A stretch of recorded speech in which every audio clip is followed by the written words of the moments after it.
678 domingo. Censura en TVR. Es la vieja discusión. ¿Qué hacemos? ¿Proponemos planes o seguimos buscando candidatos? Para unirlo con lo de Duhalde. La oposición tiene un enorme desafío. Es generar una alternativa de poder en la Argentina. Ahora, eso no lo haces más.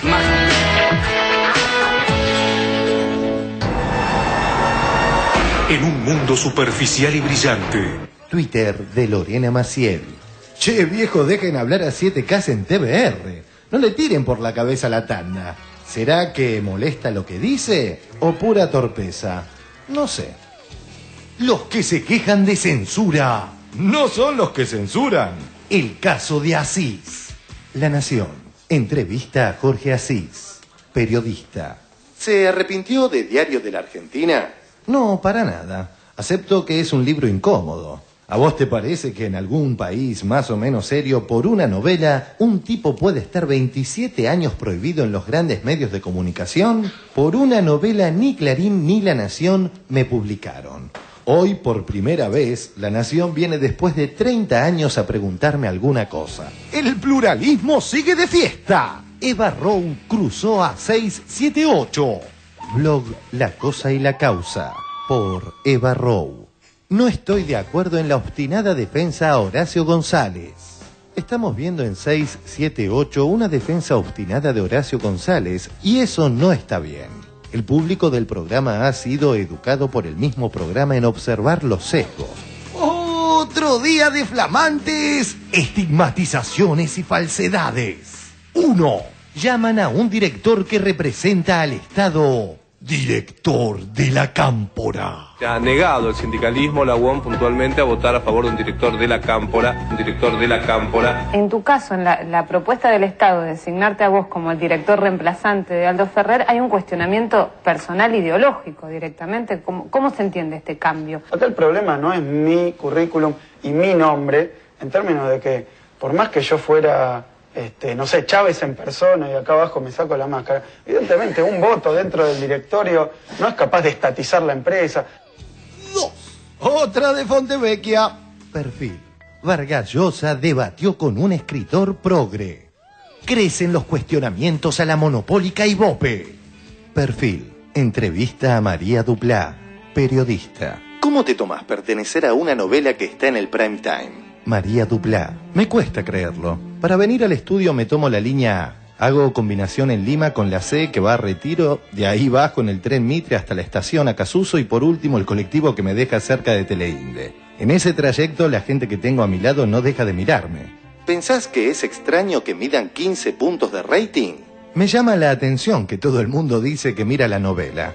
El rating no concuerda con la información de la calle. Hay algo que no cierra.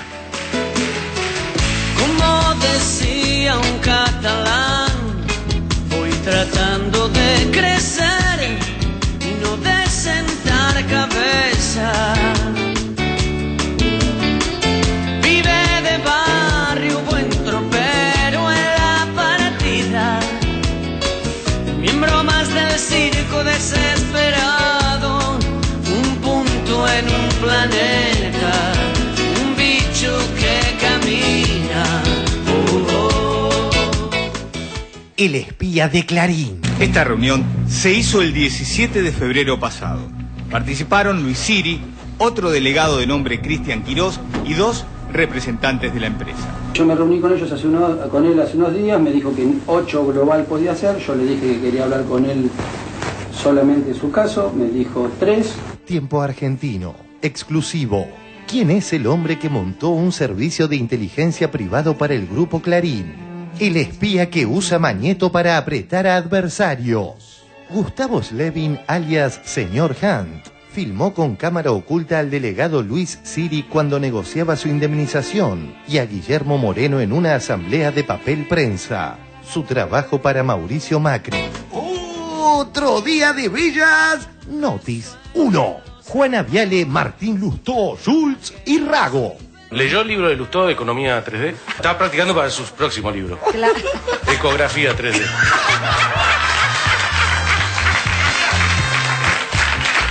¿Qué pasa? Sos bravo. Pensé que no lo iba a decir. A Juanita Viale le dicen la 125. Que lo volteó a Lustó. De esto tengo un montón. Este no te avisé que le iba a decir. Es un asesino. Vamos a seguir con nuestra entrevista registrada número 1. Álvarez. No lo hagas. Me estoy acordando del otro. ¿El otro? Uy, ¿cómo está? Basta, basta. 2. Exportaciones. Página 12. Economía. Argentina segunda en ranking de ventas. Exportaciones en alza. Las exportaciones argentinas crecen por encima del promedio de la región, con un crecimiento de 27% en el primer bimestre del año. 3. Obviamente, Messi. El gol número 50 de la temporada, una barbaridad lo de Lionel Messi. Atención con Dani Alves, toca para Lío que pase. Y Messi marcando su gol número 50. Todavía me emocionan ciertas voces. Todavía creo en mirar a los ojos. Todavía tengo en mente cambiar algo. Todavía y adiós, gracias todavía. Arranca 678. El programa que cada tanto recibe algún guiño del monopolio. Les aclaró, o un carril habilitado en principio, o los retiraban por la fuerza. Fíjense que están pasando entre 6 o 7 u 8 vehículos por minuto, entre 6 o 7 u 8 vehículos por minuto. El sol calma la lengua de los lagartos. La verdad es buen veneno para las tripas.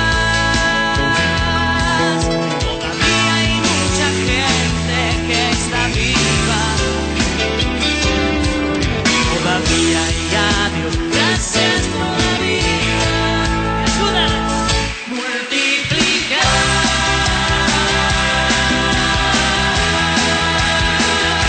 Es la tarea, es la tarea, es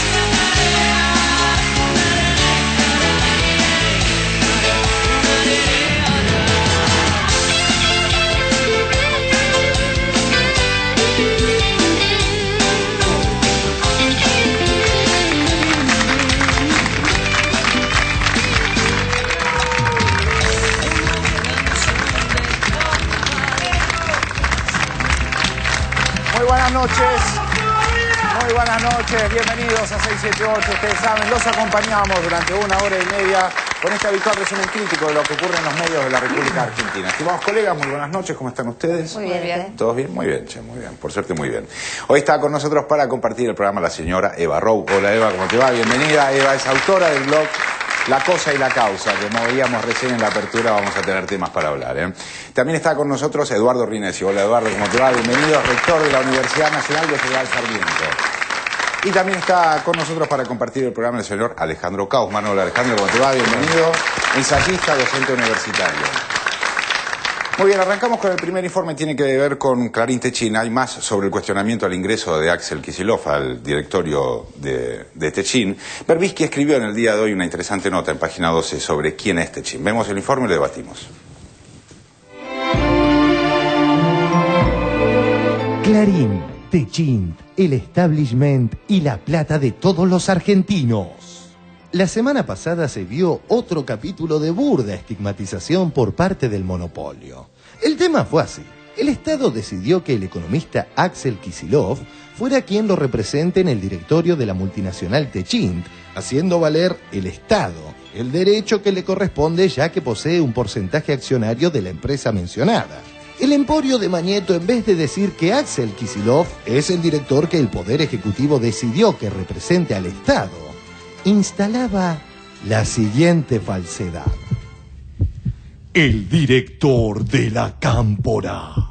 Se ha negado el sindicalismo, la UOM puntualmente, a votar a favor de un director de la Cámpora dentro de la empresa. 3 directores jóvenes de la Cámpora. El sindicato ya votó en contra el ingreso de directores de la Cámpora. El sindicato ya votó en contra el ingreso de directores de la Cámpora a la empresa. El sindicato ya votó en contra del ingreso de directores de la Cámpora a la empresa. Contra el ingreso de directores de la Cámpora a la empresa.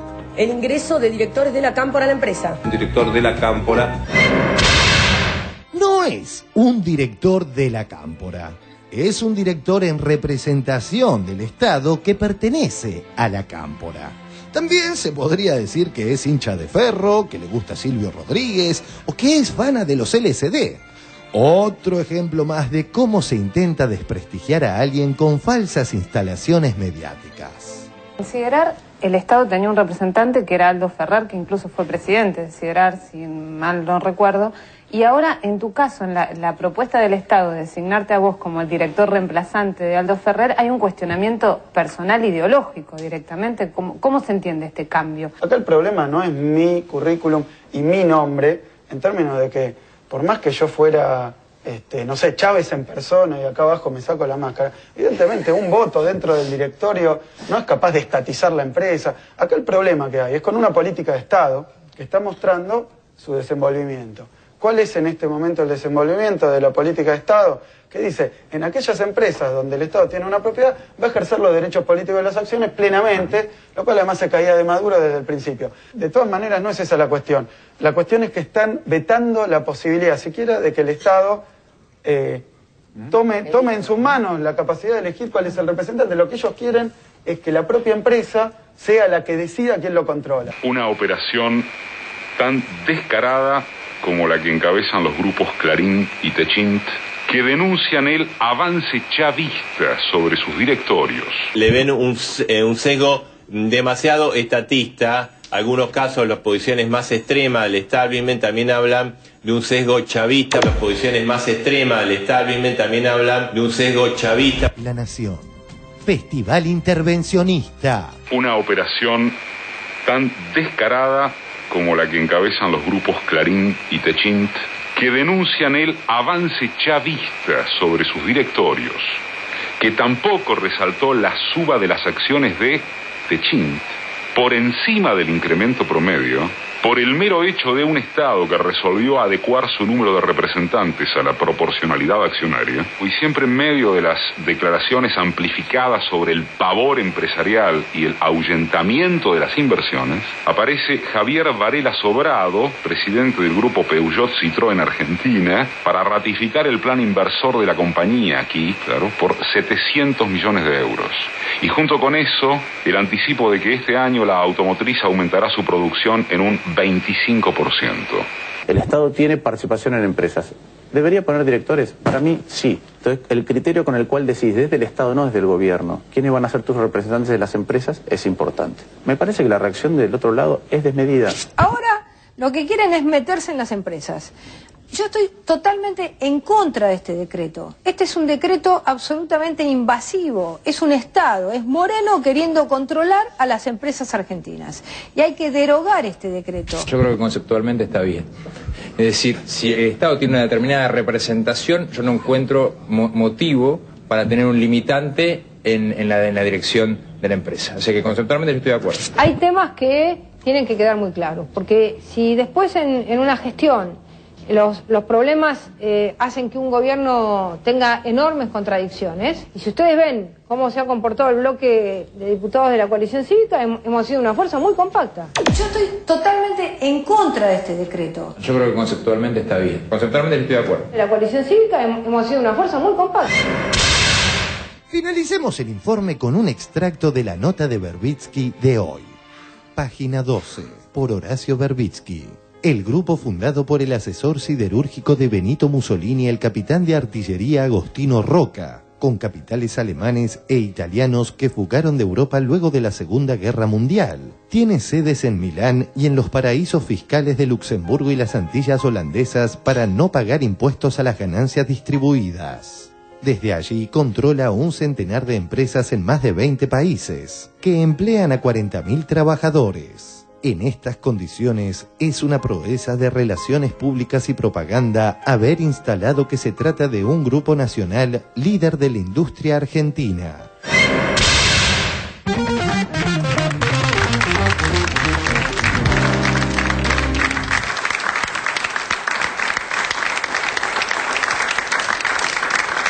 Bueno, muy bien. A ver, Eduardo, ¿qué te pareció el informe? Interesante, revelador, ¿no? Revelador de una idea que evidentemente funciona con mucha fuerza en ciertas representaciones sobre el Estado, que es la de el Estado como una especie de monstruo invasivo, peligroso, asfixiante, temible, del cual los intereses particulares o empresarios deberían estar todo el tiempo preocupándose en resguardarse, ¿no? La idea de intrusión, de invasión, de desembarco, son ideas que causan un poco de gracia por lo grotescas, ¿no?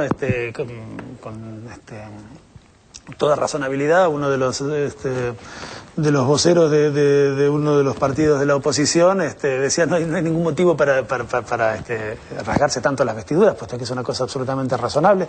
Pero hay algo que me parece que funciona, que es interesante, que es la idea de que los intereses privados, los intereses particulares, los intereses empresarios, los intereses de las cámaras empresarias deben ser siempre preservados, porque son intereses que están bien. Leía el otro día en el diario la Cámara de Productores, no me preguntes de qué porque no me voy a acordar, de pollo, o no me acuerdo qué cosa, que le pedía al Estado protección de sus intereses porque estaba preocupado por el aumento de las importaciones de Brasil o de no sé dónde, ¿no? Entonces, hay un interés particular y allí el Estado no solamente no está mal, sino que es convocado a que le ponga límites a la importación, etc. Ahora, cuando el interés que hay que preservar es el interés público, esto es el interés del conjunto de los argentinos cuyo dinero forma parte del paquete accionario de alguna empresa particular, allí el Estado aparece como invasor, como agresivo, como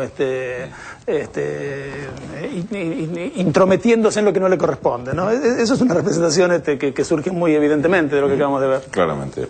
A ver, Eva, ¿qué te pareció?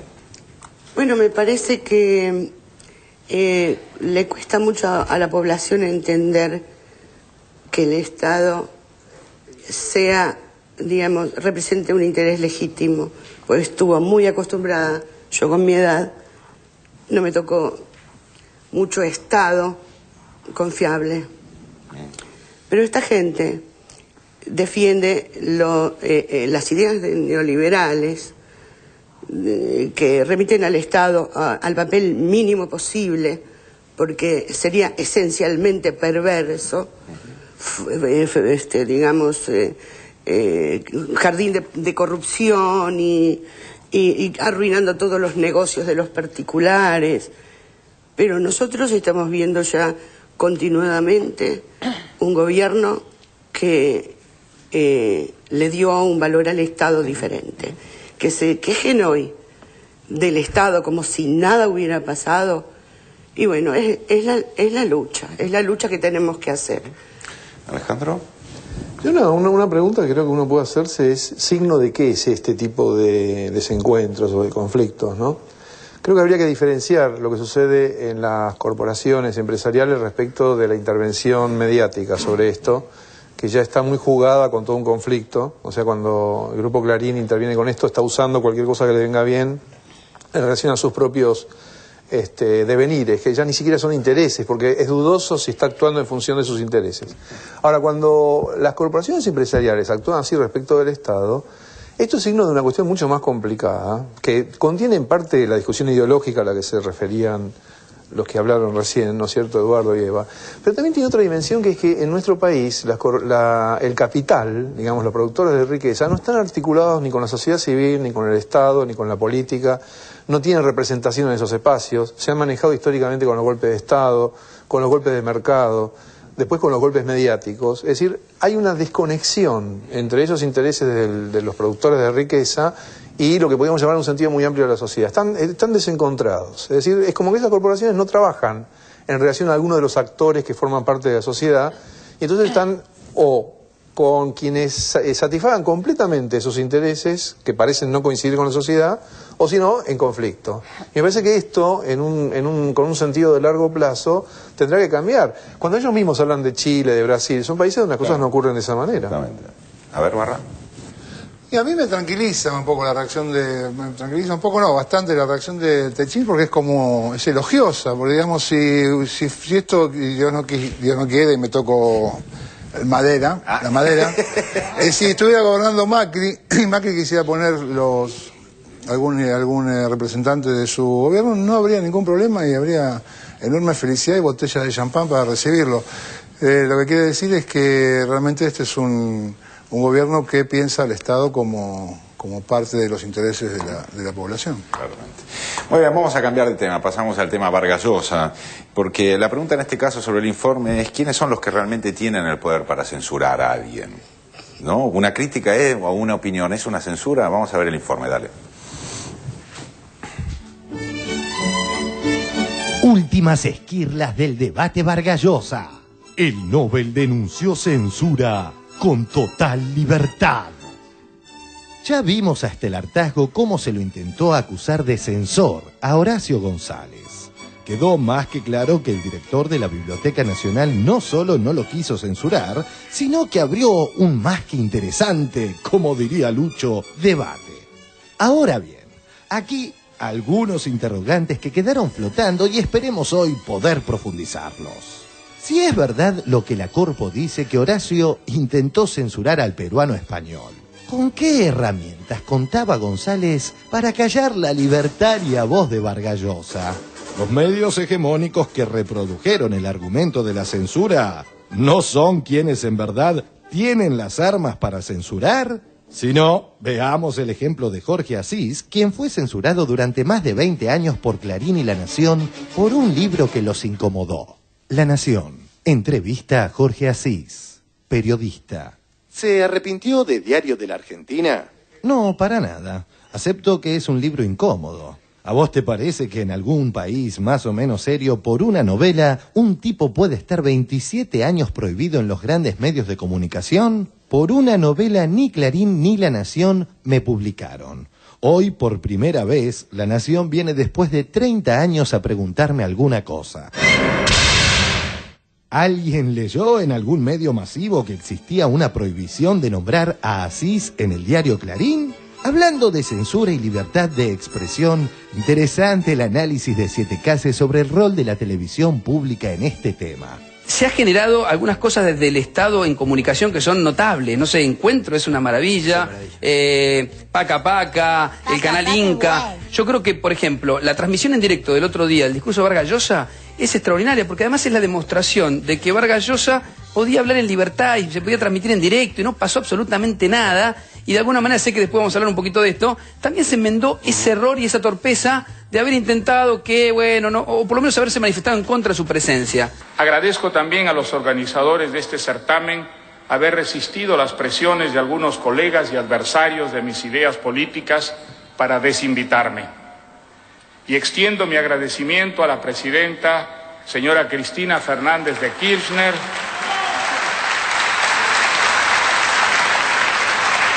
cuya oportuna intervención atajó aquel intento de veto. Ojalá esta toma de posición en favor de la libertad de expresión de la mandataria argentina se contagie a todos sus partidarios y guíe su propia conducta de gobernante.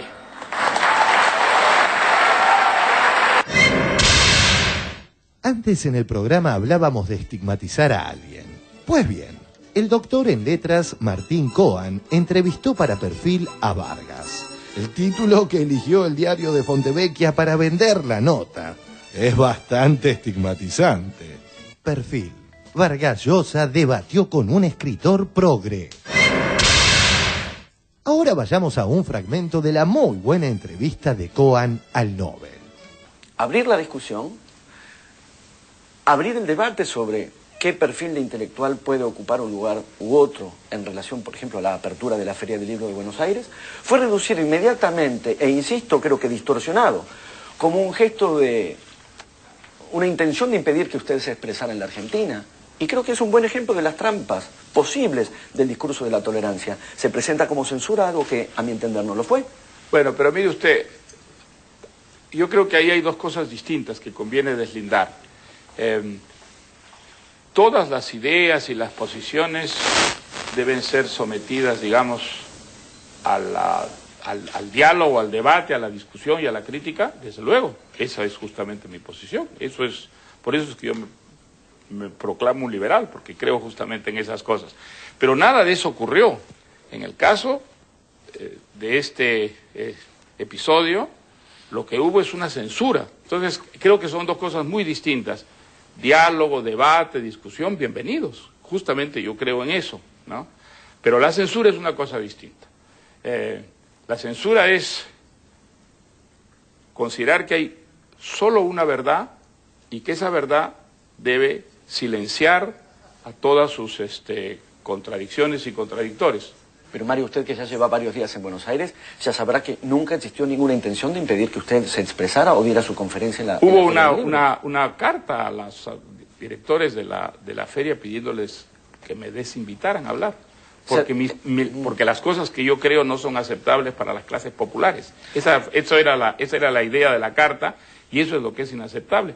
Mis posiciones son criticadas por todas partes, todo el tiempo, ¿no? Ya pasa a favor de caricaturas, todo eso me parece muy bien. Creo que eso es sano. Ahora, la censura no. Mis ideas, pues en buena hora que las discutan y además de hecho las discuten y las acribillan con todo tipo de adjetivos reprobatorios, me parece muy bien, no tengo ningún inconveniente, pero que me dejen hablar, por lo menos, ¿no es verdad? Lo de Horacio González, más allá que yo creo que el único error fue que puso director de la biblioteca, abrió un debate extraordinario, el debate extraordinario entre lo que es los intelectuales y la política, un debate fabuloso, porque si no todo este debate durante este último mes no hubiese existido. Hablando de buenas entrevistas, he aquí un fragmento de la muy buena que le realizara Página 12 el viernes. Usted acaba de participar en una reunión sobre el populismo en América Latina.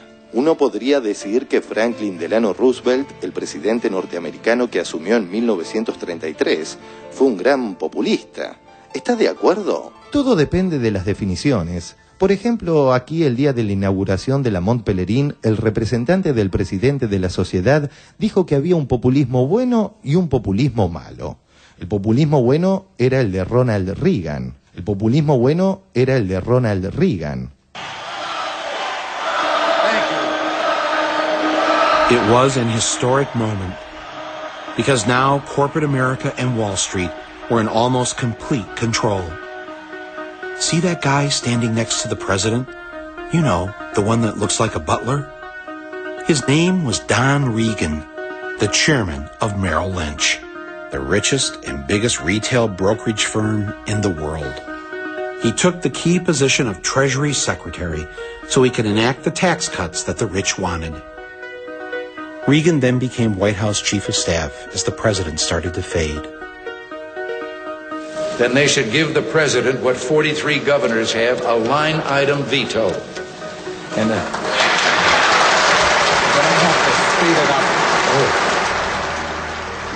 Who tells the president to speed it up? The man from Merrill Lynch, that's who. Things in America would never be the same again. The country would now be run like a corporation. El populismo bueno era el de Ronald Reagan. Es el momento en que comienza el proceso de mayor desigualdad histórica de los Estados Unidos. Lo dice Paul Krugman, otro Nobel, pero de economía, no de literatura. Sí, pero si yo tengo que corregir cada frase, vamos a perder mucho tiempo.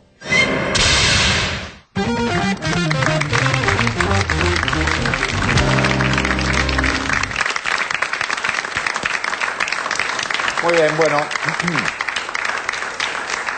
A ver, Alejandro, ¿qué te pareció el informe? Yo creo que lo que hay que empezar a discutir es de qué manera los debates internos argentinos se relacionan con figuras internacionales, ¿no? Que no entienden lo que ocurre en Argentina. Esto ahora en estos días ha ocurrido con Vargas Llosa en varios aspectos, también con Sabater, ocurre en otros planos, ¿no? La Argentina es un país complicado, que es difícil de entender, porque parte de los debates consisten en hacer formar parte a quienes están afuera de alguna de las facciones.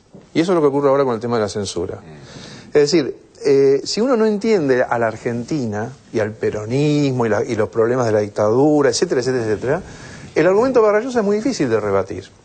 La entrevista de Cohen es muy interesante porque insiste muchísimo, hoy la leí en el diario, insiste muchísimo en señalarle a Vargas Llosa que no fue un acto de censura, sino que fue un acto no vinculante, no usó esa palabra no vinculante, pero se refería a eso, que fue una opinión, que indujo un debate.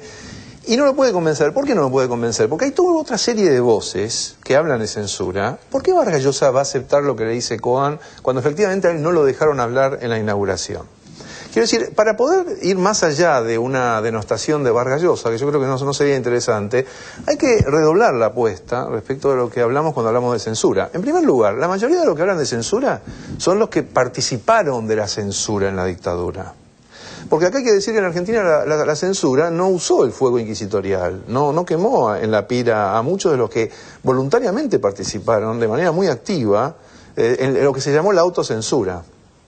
Y ese es el dispositivo de la hegemonía mediática, proviene de ahí. Ahí se constituyó una suerte de trama censora sistemática que sigue teniendo vigencia, que opera sobre los periodistas que escriben en varios de esos medios diariamente, que cuando uno lee esos medios lo lee igual que como escribían en la dictadura. Escriben igual que en la dictadura, en varios de todos esos. Cuando tienen algún problema gremial o alguna diferencia, alguna dificultad, aluden muy indirectamente a situaciones que le ocurren. Esto ha ocurrido en estos días varias veces. Eso. Ha ocurrido varias veces en conflictos gremiales que hubo en algunos de estos medios, en que hubo alusiones como si estuvieran en la dictadura, exactamente igual. Entonces, es difícil de entender para alguien que viene de afuera por qué no lo dejaron hablar. Está la cuestión institucional, que también es difícil de entender para alguien que viene de afuera. Las instituciones de la cultura.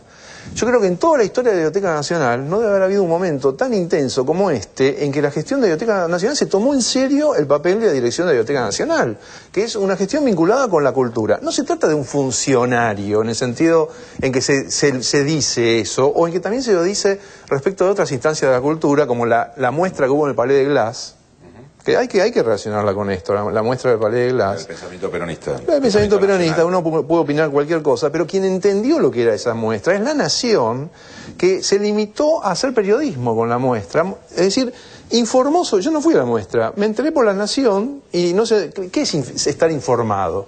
Bueno, decidir en base a lo que uno recibe de un medio, si necesita ir o no, porque le interesa más o porque no le cree al medio.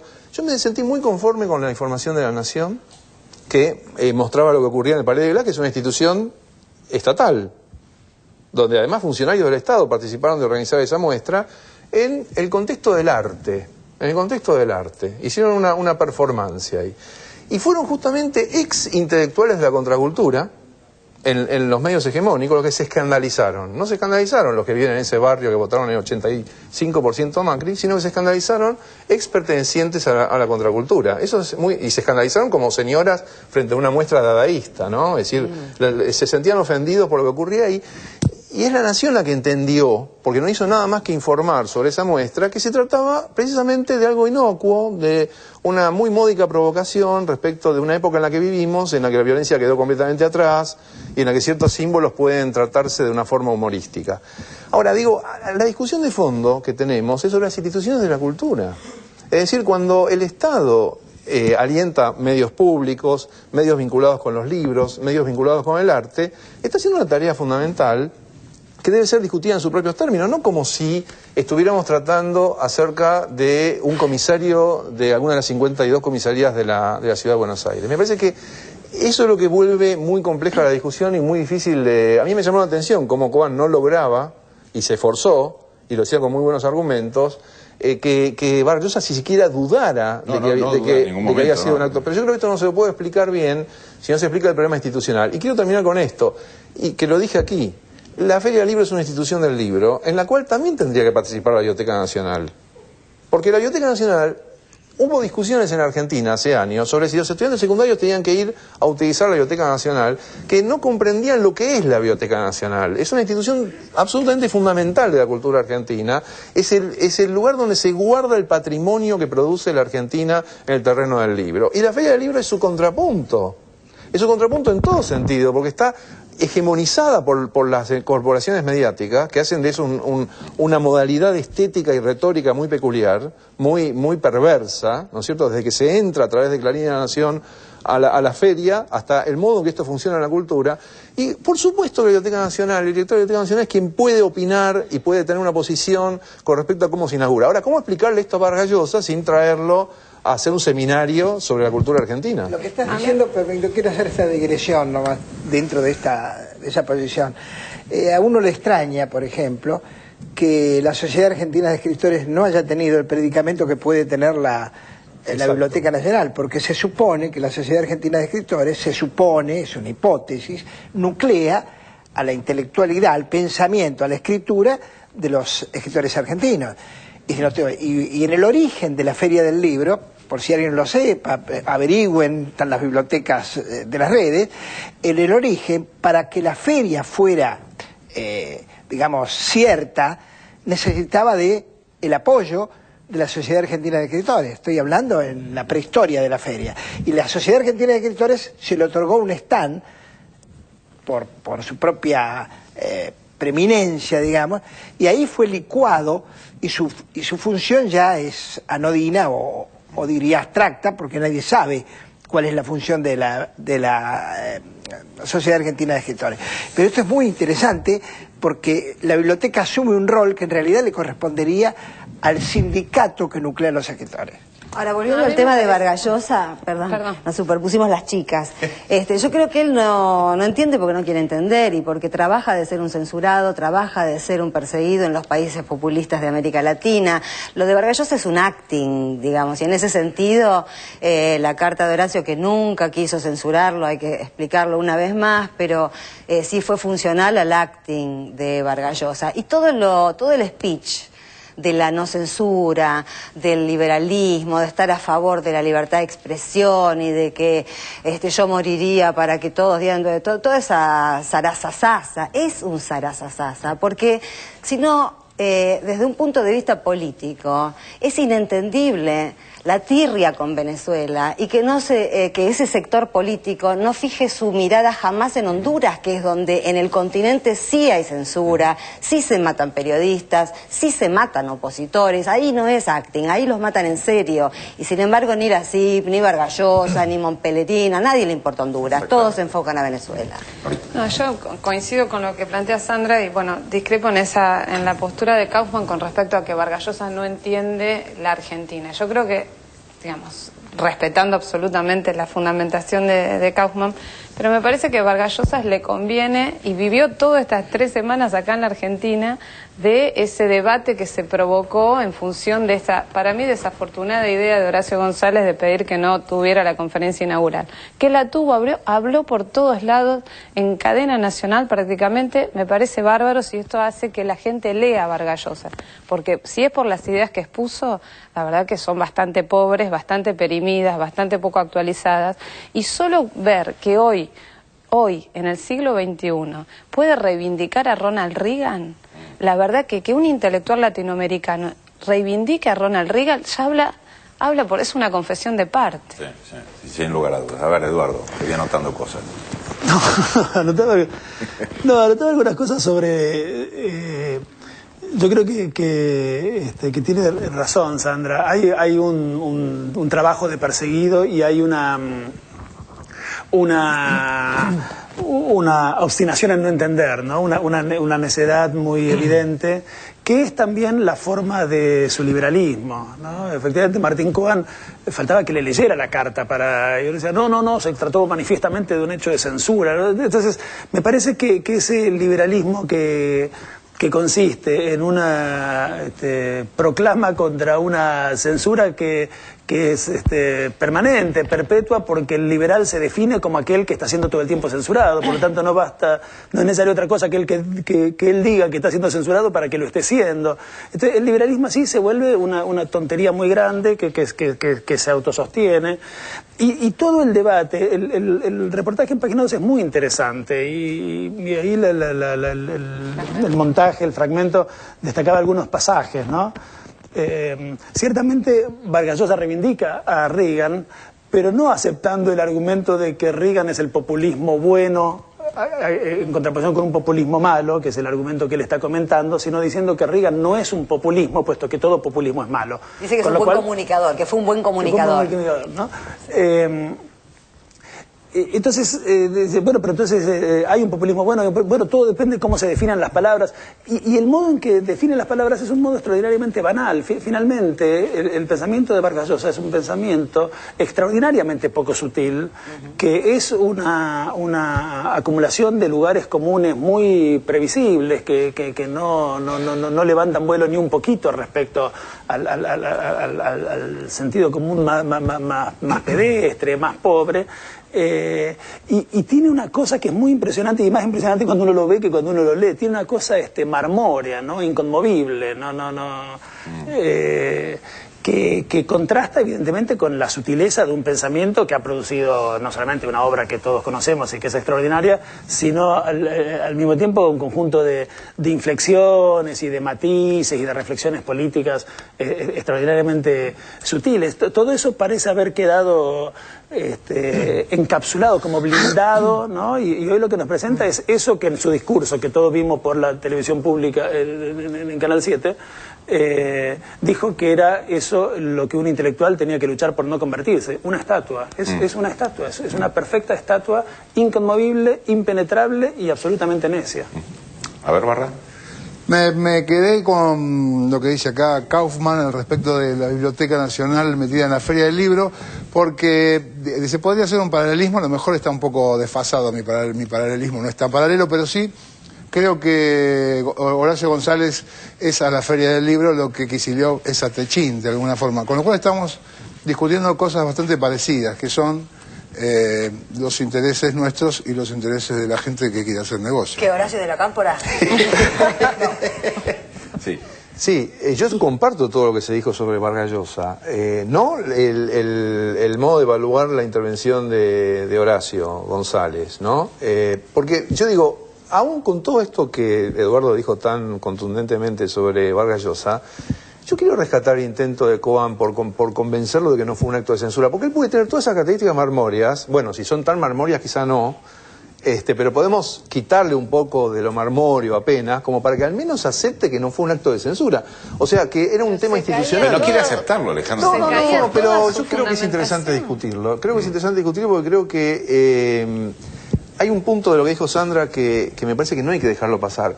No es que Horacio no quiso, no fue un acto de censura. No fue un acto de censura, no porque no quiso, no porque no tuvo la intención o por lo que le dijo la presidenta. Es más compleja la cuestión. La presidenta interviene para que esto no se convierta en un dardo, en lo que dijo Berbisky, que lo dijo de otro modo, en otro contexto, de darse un tiro en el pie, para que no se produzca una serie de daños por la acción de la oposición, que va a utilizar cualquier cosa con tal de producir daño. Pero no es que, digamos, yo no comparto para nada el argumento de que Horacio se equivocó, o González, de que se equivocó, de que no tenía que haberlo hecho, que fue imprudente. No, actuó como actuó un intelectual que está cumpliendo una función absolutamente trascendental y con una absoluta coherencia y que puede ser explicada, porque si no, no vamos a rescatar el debate.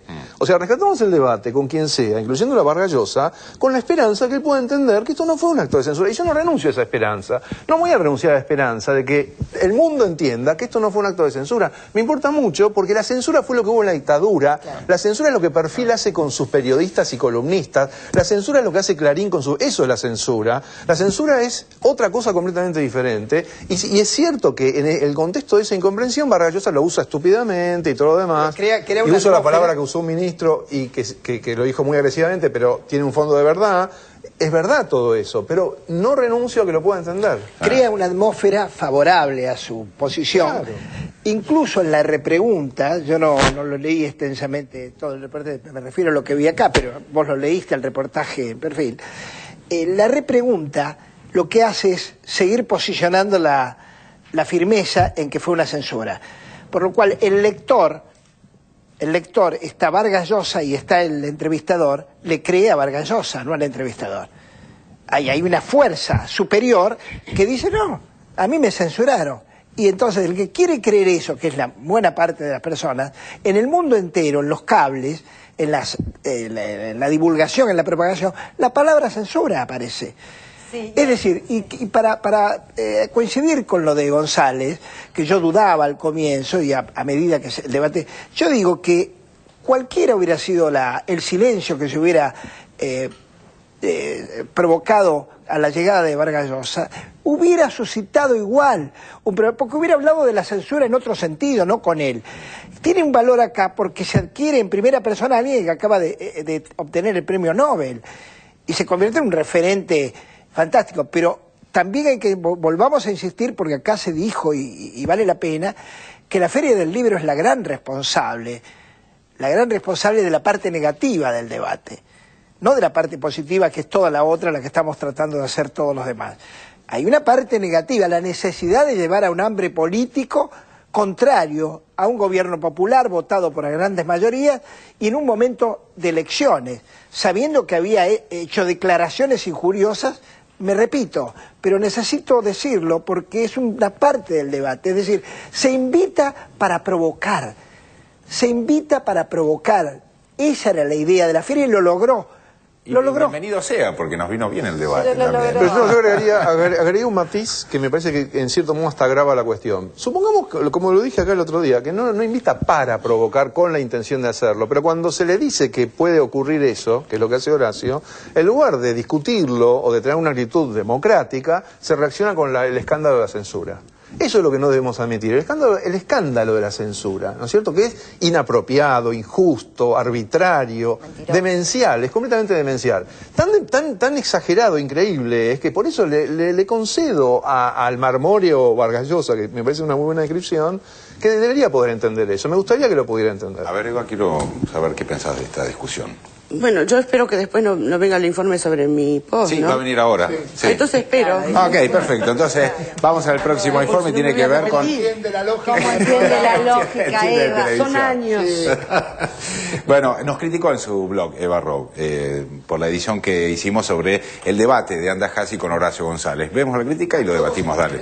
A todos. A vos también. El pluralismo sigue de fiesta. Blog La Cosa y la Causa, por Eva Rowe. No estoy de acuerdo en la obstinada defensa a Horacio González. Estamos viendo en 678 una defensa obstinada de Horacio González y eso no está bien.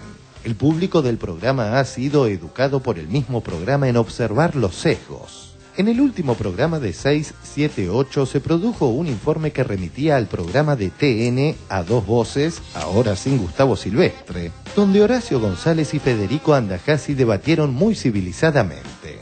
En los primeros 10 minutos del video de TN, Andajasi argumenta impecablemente contra la carta de González, quien hace equilibrio en un columpio o semeja a un jugador de tenis que recibe tiradas de pelotas, también usa el humor y la destreza para zafar. Este es el momento al que Eva Rowe hacía mención.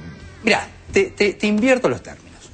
Decime vos, ¿qué pensarías si, por ejemplo, fueras invitado a la Feria del Libro de, no sé qué preferís, Miami o Bogotá?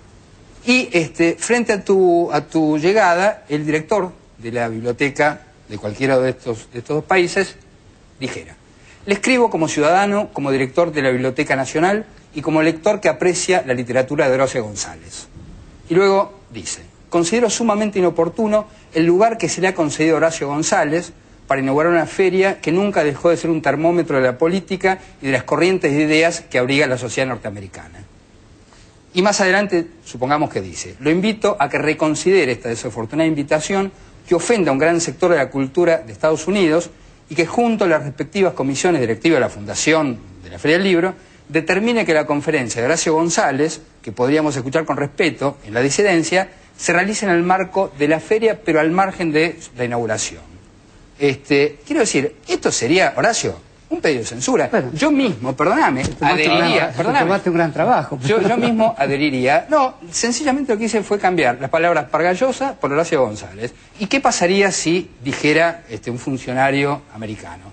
He sabido que hay dos Horacio González: el gran escritor que todos festejamos y el militante que no se deja ni un segundo en atacar los gobiernos neoliberales de la región, ¿no? Digo, me parece que esto encierra varias discusiones que sí me parece que son interesantes. Me parece que no se puede escindir al escritor de su obra. No se puede.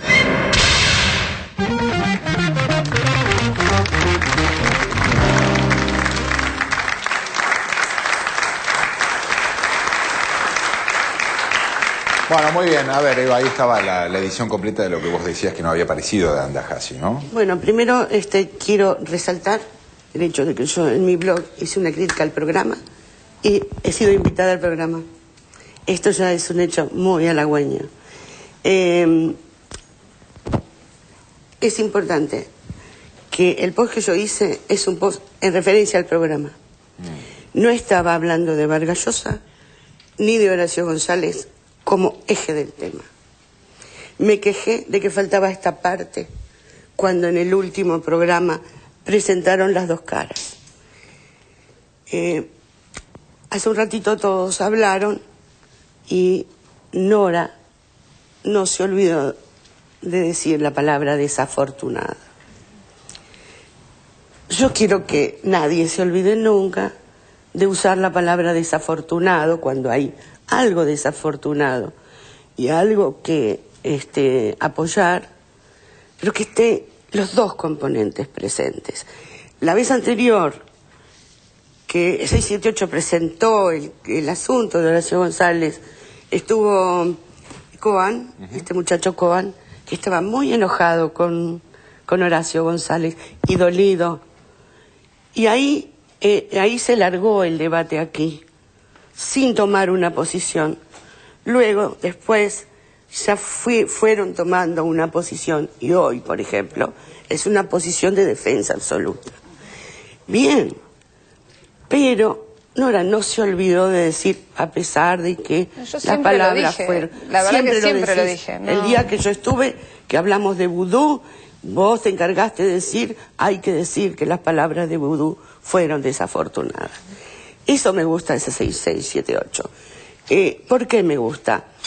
Miren, Horacio Fontova tiene un blog que se llama Comando Amelia y puso recién un post donde alguien de Le Monde Diplomatique se queja de un fenómeno mundial que es el avasallamiento de los medios hegemónicos sobre la vida de la gente, sobre la política y todo.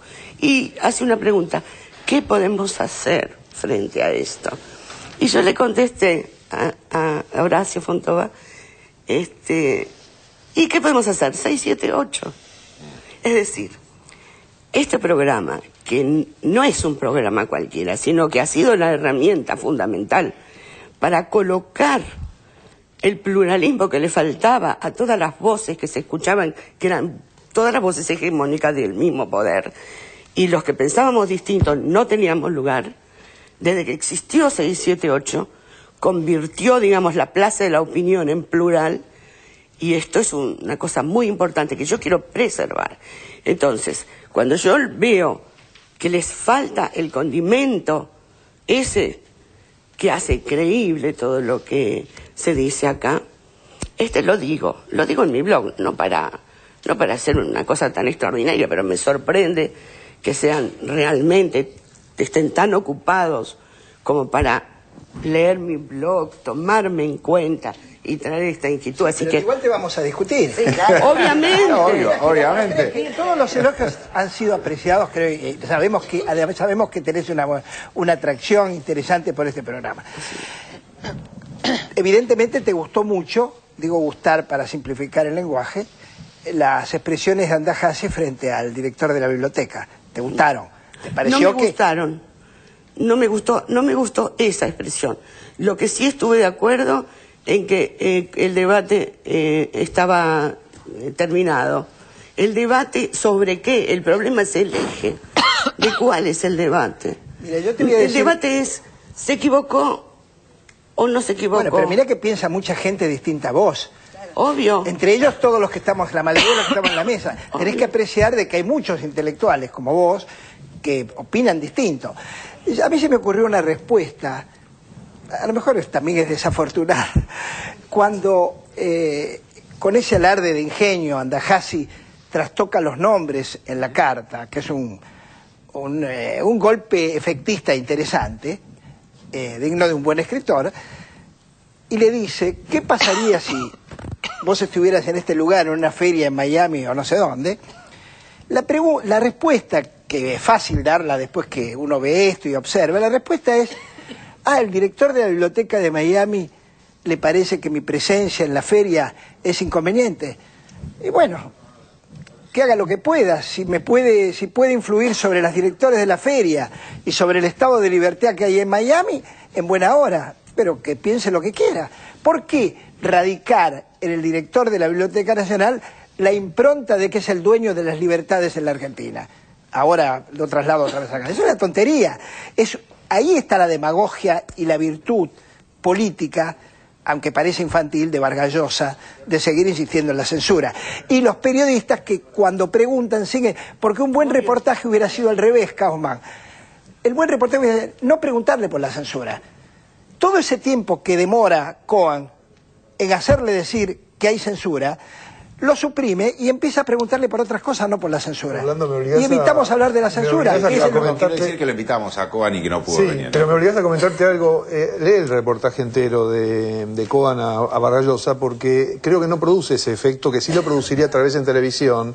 Porque él es un columnista permanente de Perfil que le hace una entrevista a Vargas Llosa en el diario, intenta convencerlo y ocupa un espacio muy amplio. Y además hay otra cosa importante sobre Cohen. Cohen cuando estuvo acá no me gustó lo que dijo, porque actuó como el que me llama al orden, ¿no? Es decir, acá hubo un gesto de desorden que es inconveniente porque llama a la represión, que es un argumento reiterado, recurrente en distintos contextos, referidos a la dictadura, a la oposición, a la derecha. Portémonos bien, cuidemos lo que hemos logrado, no levantemos olas. Digo, ese es el fondo también de la cuestión. O sea, Horacio habría hecho algo que alteraría el orden. Y yo creo que una ética política lo que tiene que plantear respecto a estas cuestiones es, bueno, uno se abstiene todo el tiempo de decir cosas o de hacer ciertos gestos, ¿no? Sobre todo en un momento como este de campaña electoral, uno no discute ni cualquier cosa, ni en cualquier momento, no trae la utopía a la mesa todo el tiempo, porque lo que quiere es preservar ciertos valores. Ahora, cuando alguien sale al ruedo y tiene un gesto, no hay que ser mezquino, ¿no? ¿Por qué ser mezquino con un gesto que se tiene que implica un riesgo? Depende de cuál sea. Y lo digo incluso con respecto a lo del Palais de Glass, que me gustó mucho menos que otras cosas, o sea, ni siquiera fui. No me gustó mucho, pero fue un gesto estético, fue un gesto artístico, en un ámbito de exposiciones artísticas. Porque lo interesante es que los que lo cuestionaron, vuelvo a esto, porque los que lo cuestionaron en ningún momento hacen referencia a que fue un gesto artístico. Y acá hay un problema de la institución de la cultura en la Argentina que es muy importante. Nuestros dos ex contraculturales reaccionan contra esta muestra de Palais de Glass como si hubiese sido instalada en el obelisco, en la calle, y se hubiese convocado a las multitudes a escupir al gorila o a arrojarle pelota. Y, bueno, quizás sean ellos. Y no en un espacio. Hoy en día, en esos espacios del arte, hay excrementos, cadáveres, animales. Hay fenómenos de lo más extravagantes en el mundo y que críticos de la sofisticación de nuestros ex contraculturales al peronismo no le conceden que pueda hacer una muestra de arte cuestionable, provocadora y discutible. A Ferrari sí, porque no aceptarían que cuando Ferrari junta cosas, yuxtapone símbolos en ese mismo lugar, que está anunciado ahora que va a estar pronto, hay una exposición de Ferrari en ese mismo lugar, cuando Ferrari lo hace como está, como no es en el significante peronismo, sí se le acepta que esté dentro del orden del arte, pero cuando la Secretaría de Cultura organiza algo en el significante del arte, no, porque son... Y esto queda además tácito, ni siquiera se discute. Entonces el gesto de Cohen me parece importante, porque él aquí tuvo una postura y después tuvo otra. Y Horacio tuvo una postura y después fue manteniendo una conversación realmente fenomenal la que hubo en todo el país sobre este debate. Yo creo que es un ejemplo de lo que implica un debate cultural, el modo que esto se desenvolvió. Y de eso se trata. A ver, Eduardo. Lo primero que tengo que decir es que temo que todos ustedes vean 6, 7 y 8 más que yo. Pues yo me perdí algunos de estos debates. Algunos de ellos me entero ahora viendo la edición, pero... Y nosotros trabajamos acá.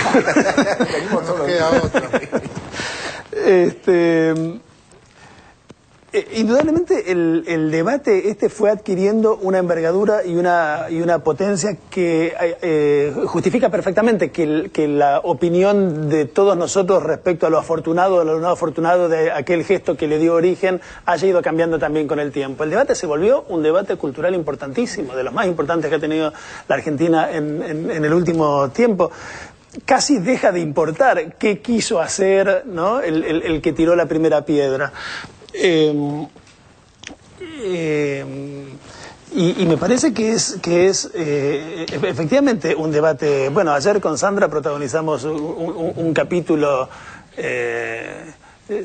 yo pensaba que el último, pero hoy leo Clarín y vuelve la cantinela, ¿no? De la abominable censura, un artículo muy horrible hoy en Clarín. En la Feria del Libro, en un acto sumamente interesante que es, yo diría que no exactamente un coletazo de todo este debate, sino un momento fundamental de este debate, porque se escucharon cosas verdaderamente... Sí, una consecuencia, era sobre los procesos populares y el neoliberalismo, más o menos los tópicos que trajo Vargas Llosa, pero desde nuestro punto de vista. También que en la Feria del Libro. En la Feria del Libro y ante miles de personas, fue multitudinario. Yo creo que lo que este debate efectivamente logró poner en cuestión es el lugar del intelectual, como fue dicho, la exigencia de rigor del intelectual también, ¿no? Uno no llega a ser un intelectual de primer nivel para empezar a decir tonterías, a docenarse y repetir latiguillos. Me parece que uno llega a ser un intelectual de primer nivel para seguir dándole mil vueltas a las cosas, para mostrar que uno ha leído la obra del otro como nadie la ha leído en la Argentina. El debate de Horacio con Vargas Llosa es extraordinario, entre otras cosas, porque Horacio le muestra a Vargas Llosa lo bien que lo leyó y que lo entendió, posiblemente mejor que lo que el hoy... inflexible y blindado Vargas Llosa puede leer su propia obra, ¿no? Me parece interesante la provocación de Alejandro sobre la exposición en el Palais de Glace, a la que yo no solamente fui, sino que en ella hablé. Y no me gustó ni un poquito. Pero me parece interesante lo que dice Alejandro respecto a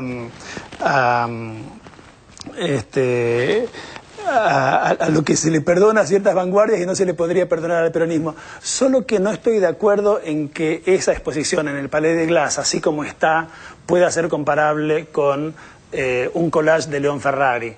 No dije eso. No, ya sé, pero te quiero decir, me parece que el peronismo a veces junta cosas interesantísimamente, produciendo hechos estéticos de la mayor significación, por ejemplo, cuando uno ve la obra de Santoro, por decir un ejemplo más o menos cantado y obvio.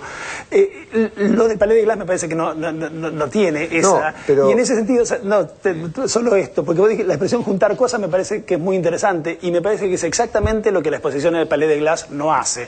O mejor dicho, lo que hace es juntar los héroes más previsibles de la historiografía nacional popular, ponerlos a todos juntos como formando un equipo de fútbol del que se burla Tomás Abraham, efectivamente sacándose una foto con ellos en cuclillas, y eso me parece poco interesante. El equipo de fútbol formado por Walsh, Cook, Hernández Arregui, Néstor Kirchner, me parece que los desmerece a todos, porque todos ellos son más interesantes que su suma medio paródica en ese cuadrito kitsch. Le respondes en el próximo bloque, por favor, porque ahora te quiero contar que en esta Semana Santa Mendoza se viste de los más espectaculares conciertos de música clásica por los caminos del vino.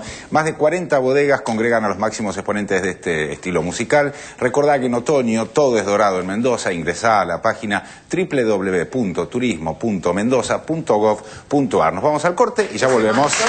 Sí, la próxima.